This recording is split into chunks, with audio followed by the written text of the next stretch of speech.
Buonasera e benvenuti con l'informazione di Telefriuli. Si fermano 452 i contagi registrati nella giornata di oggi in Friuli Venezia Giulia, restano comunque molto alti i decessi, 19. La programmazione dei vaccini ha previsto una giornata di stop domani nella giornata di Pasqua, si ricomincia con Pasquetta. In arrivo 35.000 dosi di Pfizer da mercoledì, ne verranno inoculate nel corso della settimana circa 25.000. Servizio. Sotto quota 600 i ricoveri nei reparti Covid è il primo effetto della zona rossa in Friuli Venezia Giulia. Sì, la curva sta appiattendo, anche oggi il dato conferma questa direzione. Oggi abbiamo anche una riduzione della pressione ospedaliera, che tutti sappiamo essere comunque l'ultimo anello della catena dell'andamento. Tutti speriamo che le cose continuino ad andare in questo modo, perché se andassero in questo modo è evidente che siamo di fronte a una riduzione importante. Unico vero antidoto alle positività restano i vaccini. Si tornerà a vaccinare a Pasquetta, secondo la programmazione della Regione.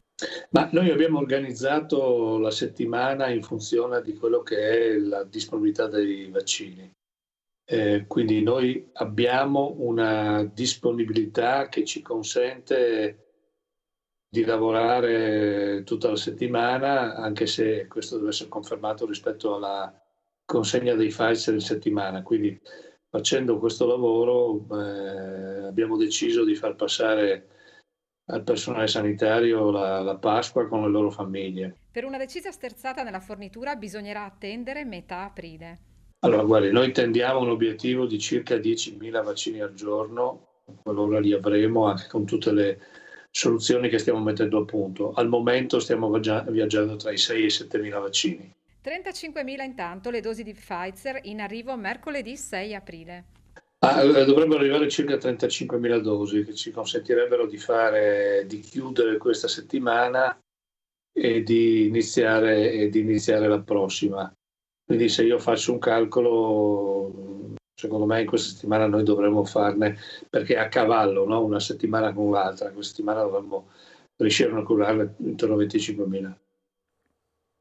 Nel frattempo c'è da registrare un focolaio Covid in casa del Fincantieri Monfalcone Pallavolo. Ben 13 in un gruppo di 18 sono le atlete delle giovanili che sono risultate positive e visti i protocolli FIPAV in materia che impongono almeno un mese di stop prima della visita dell'ASL, la società si è vista costretta a ritirare 2 squadre dai rispettivi campionati. Finisce quindi la stagione per la squadra Under 19 e una delle 2 Under 17. Il coronavirus ha colpito duramente la società che pure aveva messo in atto tutte le misure preventive per evitare il contagio. Italia in zona rossa per 3 giorni, sarà possibile già da oggi fino a Pasquetta visitare parenti e amici una sola volta al giorno, ma anche recarsi nelle seconde case. Numerosi controlli a Lignano, ma non c'è stata la calata di stranieri e dei friulani, proprietari di seconde case per questo weekend. Albergatori e ristoranti fanno i conti con perdite milionarie. Sentiamo. Viali di Lignano senza turisti e primi lavori in spiaggia nella speranza di una stagione quella estiva migliore della precedente, la località balneare si è presentata così oggi. Non c'è stato l'atteso arrivo degli stranieri o di chi ha le seconde case nonostante i puntuali controlli all'ingresso del litorale. È la seconda Pasqua all'insegna della desolazione dopo quella del 2020, una Pasqua dai chiari effetti del Covid, per alberghi, ristoranti e bar un'autentica mazzata. Abbiamo fatto un po' di conti gli scorsi giorni e devo dire che è una bella botta. Non solo su Lignano sono 20 milioni persi in questa settimana di Pasqua, per cui puoi immaginare per il Friuli Venezia Giulia. Sarà così almeno fino all'11 aprile, quando solo i dati dei contagi diranno se si ritornerà in zona arancione. Sarà un aprile di sofferenza ancora per i pubblici esercizi già approvati da un anno di pandemia. Ricordo che tra le 7-8 giornate più importanti dell'anno per chi ha un pubblico esercizio, specie un ristorante, ci sono Pasqua, Pasquetta, 25 aprile e 1 maggio. È drammatico, ma al di là di ciò noi riteniamo che sarebbe corretto nel momento in cui veniamo obbligati a chiudere e quindi siamo costretti a non avere incassi, che venissero fermate anche le uscite. E invece ci sono tante imposte che vengono chieste lo stesso. Dal canto suo il sindaco di Lignano Luca Fanotto chiede un ulteriore sforzo in attesa dell'estate. Stiamo lavorando da molto tempo per riuscire ad aprire il prima possibile la stagione, offrendo dei nuovi servizi e una città riqualificata e sempre più a misura delle esigenze dei nostri ospiti, nella consapevolezza che i sacrifici che stiamo facendo oggi devono essere letti come una speranza rivolta a un migliore futuro per il domani. Giro di vita per chi non osserva le disposizioni ministeriali anti-Covid. Durante questa settimana la Polizia di Stato di Trieste ha controllato nell'intera provincia 4.708 persone, sanzionandone 63, di cui 10 durante le ore di coprifuoco. 4 denunciati perché hanno abbandonato l'isolamento fiduciario, mentre una persona è stata denunciata per false attestazioni. Sono stati controllati 357 attività ed esercizi commerciali. 2 i titolari multati, un locale è stato chiuso per 3 giorni. Chi resta chiuso invece sono gli ambulanti del settore tessile, che chiedono parità di condizioni rispetto agli esercenti dei negozi e dei centri commerciali. Oggi la protesta è in Viale Vat con una cinquantina di presenti. Sentiamo gli interventi. Ieri venendo a casa ho visto tutti i negozi aperti e vendere tutto di più. Io ho un'attività, vendo intimo, ho un'attività chiusa, non posso aprire nel mercato, sono una partita IVA che ha sempre pagato le tasse, purtroppo in zona rossa sono chiusa, non si sa adesso fino a quando, e mi preoccupo per la mia attività, ecco, e per il mio futuro. Le scintille stanno per partire, perché qui c'è la gente che ha la canna del gas e alla fine non ci sono più risorse. Dopo un anno che l'azienda è chiusa, dove va a prendere i soldi? Stanno vendendo le macchine, stanno dando fondo a tutto quello che aveva. Questo non è uno Stato che permette questo, è una vergogna, non uno Stato. Fermi, però allo stesso tempo noi dobbiamo pagare tasse, dobbiamo pagare tutto, cioè lo Stato non ci ha aiutato su niente, praticamente su niente. Sono solo barzellette e ci sentiamo presi in giro per l'ennesima volta. Sono un ex fierista, praticamente è da un anno che non lavoro. Ho fatto l'80% in meno dei miei proventi e sono stufo di questa situazione. Praticamente non ho posti per il mercato, quindi praticamente non lavoro. Questa è la situazione. Adesso non so più cosa fare perché non ho più dove attingere, perché i soldi non li abbiamo finiti. Secondo me bisogna andare sul pesante. Se non si ottiene i risultati bisogna fare qualcos'altro di più importante. La cronaca: infortunio sul lavoro con esiti mortali in località Due Leoni ad Aquileia nel pomeriggio di oggi. L'episodio è accaduto alle 16:30. Ad allertare sono stati i colleghi di un operaio che stavano lavorando con lui sul tetto per un'opera di ristrutturazione. Questa è l'immagine. Vittima un cittadino straniero che è caduto dal tetto del capannone da 7 metri d'altezza, rovinando al suolo e decedendo sul colpo. Si tratta di un egiziano di 30 anni residente in Italia. Sul posto è stato inviato l'elicottero sanitario della centrale Sores di Palmanova.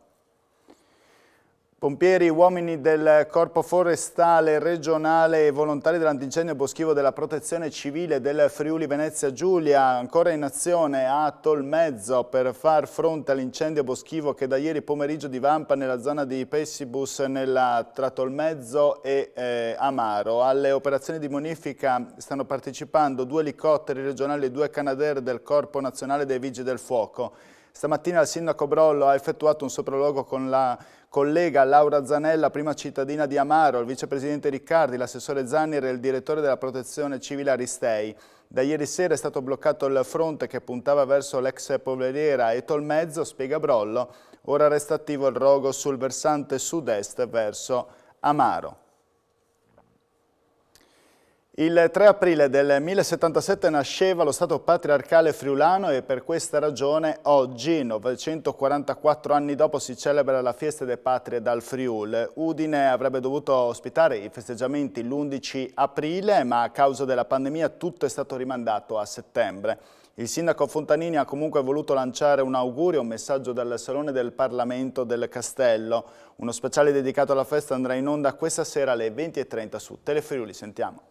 Oggi è la festa dei friulani, la festa del Friuli, la festa di chi vive in questo territorio, perché ricordiamo un momento storico molto importante in cui il Friuli fu uno Stato uno Stato nel Medioevo che durò per circa più di 300 anni e che manifestò con forza l'identità di un popolo che continua ancora a sentirsi popolo, perché i friulani si sentono ancora un popolo, si sentono appartenenti a una comunità particolare all'interno dell'Italia, all'interno dell'Europa, però con la loro identità, con la loro lingua, con la loro cultura. La lingua è la roba più importante e noi in queste lingue, una vore antiche, e nasce da una lingua neolatina, quindi è nasce di Aquilè, è nasce di un insieme di contatti con tanti popoli che hanno fatto la lingua furlana.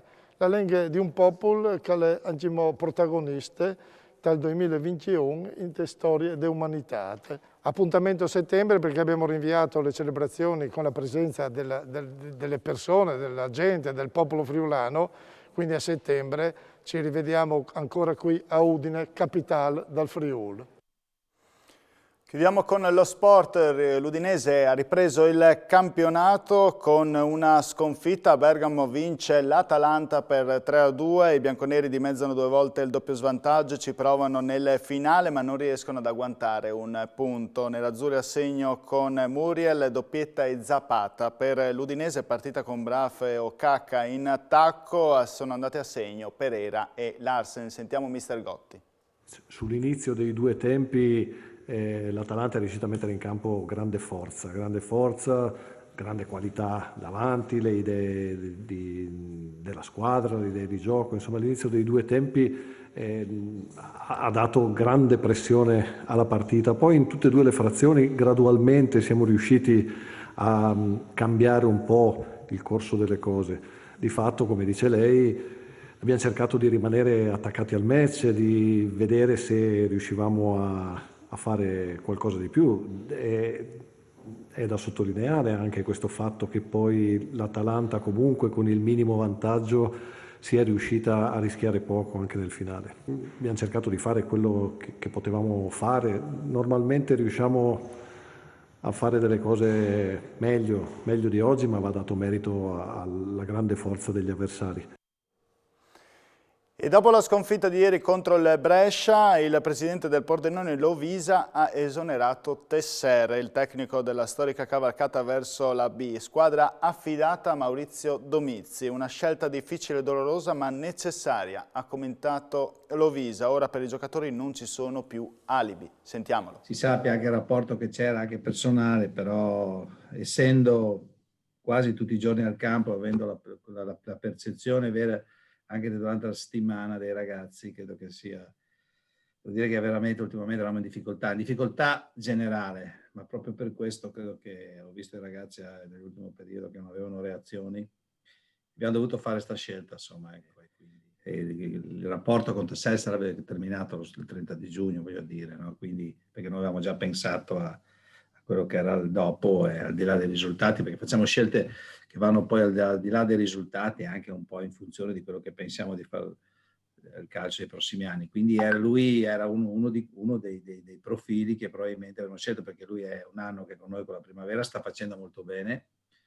Primavera ha vinto anche oggi con Monza 2-1 e in campo avevamo 5-2004 per dirvi. Anche ieri l'approccio alla gara è stato veramente imbarazzante. L'altra settimana stavamo preparando alcune cose, questo no, insomma, anche perché è vero che i giocatori non hanno condizione, però così veramente, diciamo così, negativi e passivi, no. Allora, ripeto, ha pagato mister Tesser, adesso naturalmente oggi gli ho detto ai ragazzi, ai giocatori, che adesso gli alibi sono finiti. E non ci sono altre notizie dell'ultima ora, io vi ringrazio per la vostra cortese e fedele attenzione, me non resta anche che darvi a tutti una buona e serena Pasqua. Arrivederci.